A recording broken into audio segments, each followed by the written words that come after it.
Subscribe करें और दबाएं बेल आइकन ताकि कोई खबर रह न जाए। और नाजरीन, शुमाली बलूचिस्तान के मौसमी असरात जुमा से कराची और साहली इलाकों पर असरअंदाज होने का इम्कान है। रिकॉर्ड सर्दी भी मुतवक्को है। चमन में कूजक टाप पर तेज बर्फबारी का सिलसिला जारी है।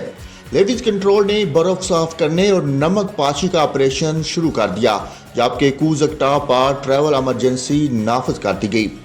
इंतजामिया का कहना है कि तूफान की शिद्दत देखकर कूजक टाप को ट्रैफिक के लिए बंद किया जा सकता है।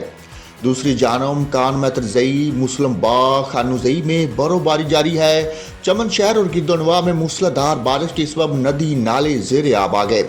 PDMA का कहना है कि शुमाली बलूचिस्तान के मौसमी असरात जुमा से कराची और साहली इलाकों पर असरअंदाज होने का इम्कान है। इस सिस्टम के ज़ेर असर बलूचिस्तान और सिंध के साहली इलाकों में रिकॉर्ड सर्दी मुतवक्को है।